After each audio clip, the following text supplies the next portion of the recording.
Good morning. We are extremely pleased that you are here. It is good to come together for the purpose of co-creating.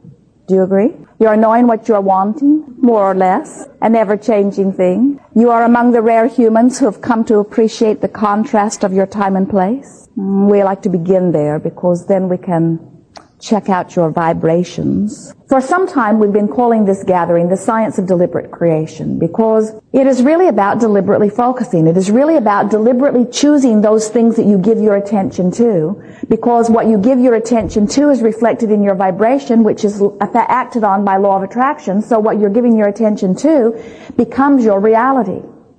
Because you live in a time-space reality where there is not instant manifestation, although it is speeding up more all the time, you're noticing, most of you have not made the conscious correlation between what you're thinking and feeling and what you're getting, because there is this time lapse in between. And it is that confusion about how things are coming to me that keeps most of you from being more consciously aware. In other words, when you touch a hot stove and it hurts your hand, you say, I think I won't do that again, not anytime real soon. But when you touch a hot stove, if you could, and you would feel no sensation about it, and then 3 days later you get agonizing blisters on your hands, and you can't for the life of you figure out what you've done, you say, maybe it was a suntan lotion, or maybe I have an allergy. Maybe it's congenital. Maybe it's something I was born with that is just now showing up. Maybe someone sneaked into my bedroom in the night and applied acid to the palms of my hands. When there is confusion about how the manifestation comes, it is amazing the lengths that you will go to explain how you got there.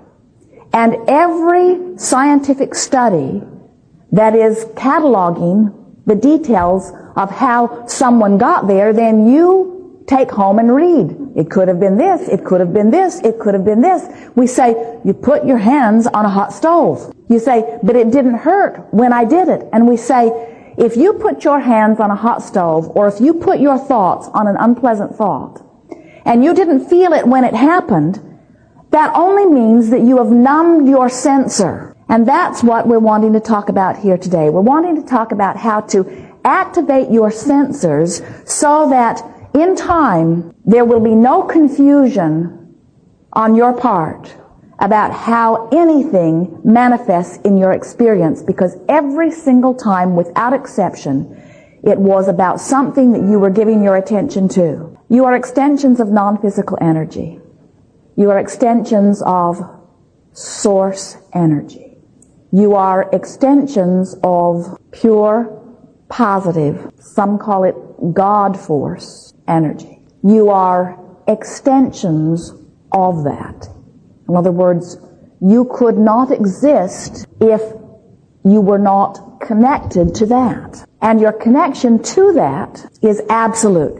You cannot be disconnected from that. But you can choose things to focus upon that are different enough from this source energy that you, in essence, pinch a bit of it off. And when you pinch a bit of it off, you don't thrive to your fullest potential. So there is connected, and there is really connected, but there is never disconnected. There are degrees of your allowing of your connection to this source energy.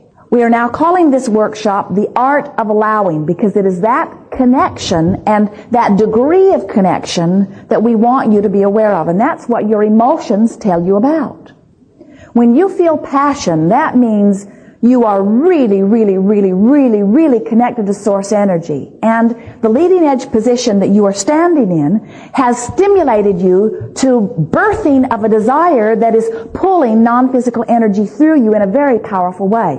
Focused, succinct, precise energy. So passion means you're summoning a lot of the non-physical energy, and because passion feels good to you, that is your indicator that there is no resistance within you that is hindering the summoning of this energy. When you feel peacefulness or contentment, it means you do not have a strong, focused desire right now, but there is no resistance within you either. When you feel strong negative emotion, it means your environment has inspired you to a strong, clear, focused, specific desire. So lots of non-physical energy is being summoned. Remember, when you ask, it is always given.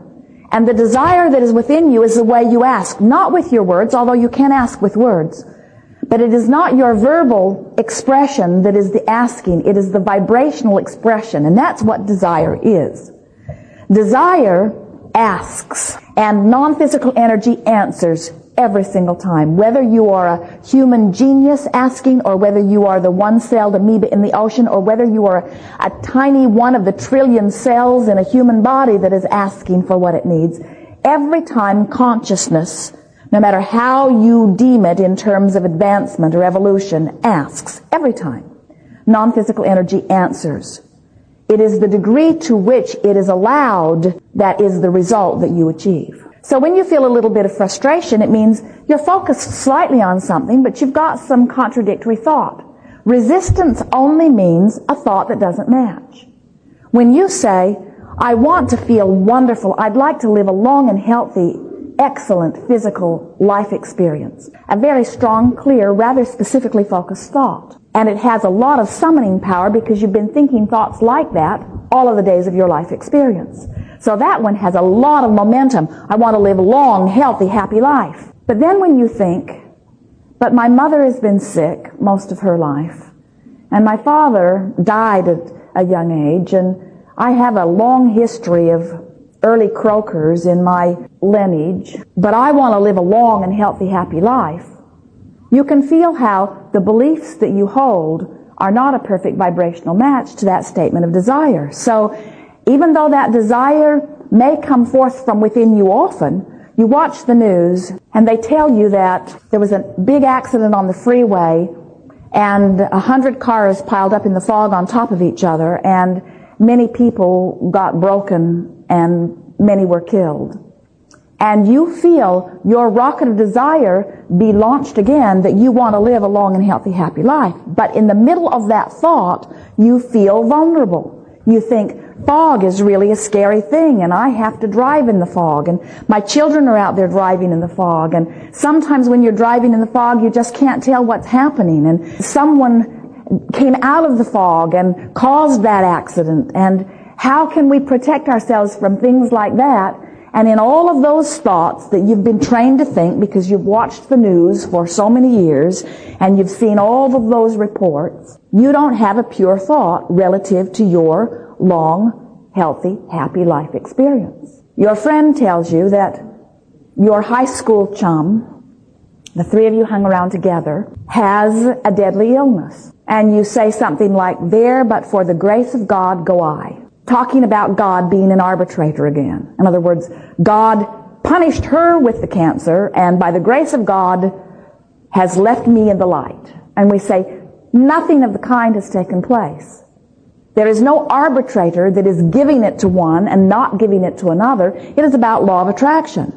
It is about how allowing of the well-being one is and how less allowing of well-being the other is. It's not about anything else. So if I'm standing in a place where something is manifested within my experience that I really don't want, like a wretched financial situation or a horrible relationship or maybe cancer in my body, where do I stand in terms of my well-being? Just a pure thought away. Just an undiluted, focused desire that feels good while you think it away. You could have every deadly disease known to man all within you today. And if you could choose different feeling thoughts tomorrow, they would all leave your body. Because they are not, as you think they are, physical things that have jumped into you. They are instead the reflection of your habit of not allowing your connection that is natural. So when we talk about art of allowing, we're talking about nothing more complicated than choosing better feeling thoughts. For example, in your physical environment, you have joined or maybe been born into a religion that in its well-meaning attempt to make the world a better place and fight its war against evil and all kinds of things, gave you a list of standards that few keep. But they hold it as the list to give you something to shoot for. It's a pretty hefty list, and you didn't keep part of it. You meant to. You just had powerful inner urges that seemed to supersede in a weak moment. And now you feel guilty. You're sorry. You're contrite. You're full of regret. And you're not allowing the energy to flow. Guilt causes cancer and all kinds of other things. You're watching a movie. It's about a stalker. You've never known a stalker. You've never known anyone who knew a stalker. But it's a really well-scripted movie, and the music is really good. And you had the blankets over your head through most of it. You felt fear. You felt your heart pounding in your chest. Fear causes cancer. You're at work. You've been there a number of years. You've worked yourself into a very prestigious position.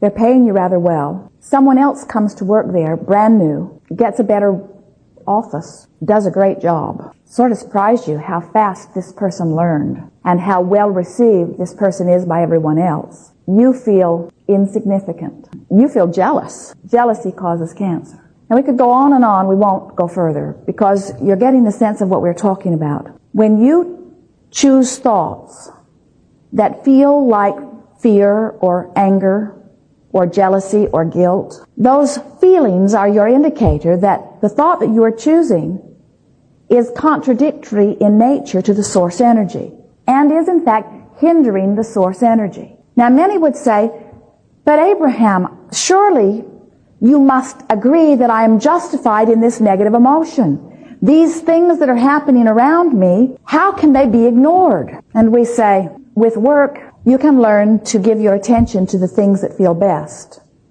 And in very little time, you will no longer have vibrational access to those things that don't feel so good. But sometimes it feels hard to move from where you are into those better feeling places because this is the big reason. Because most of you have come to believe that reality, the current clump of manifestational stuff around you, deserves more of your attention because after all, it's real. When someone says, imagine what you want and ignore what is, Jesus said it when he said, turn the other cheek. Realists say, oh, we should not be so fanciful as to put our head in the clouds and imagine frivolous things. We should be more grounded. We should give our attention to what is. We should face reality. We should be realists. And we say, if you're going to insist on being a realist, please be an optimistic one. If you're going to insist on being a realist, be a selective sifter that causes you to sort out the things in the earthly buffet that feel good to you as you do. In other words,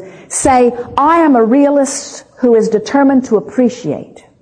If you would just be a realist who was dead set on appreciating, then realism could serve you well.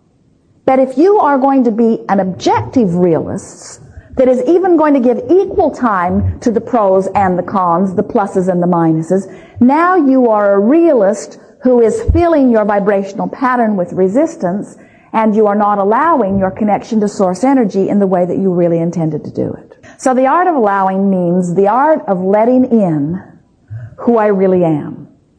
When you are allowing your connection to source energy, you feel love, you feel appreciation, you feel vitality, you feel enthusiasm, you feel passion, you feel well-being. So if you're feeling frustration or uneasiness or stronger emotions like anger or fear or depression, then you are, to varying degrees, disallowing your connection to source energy.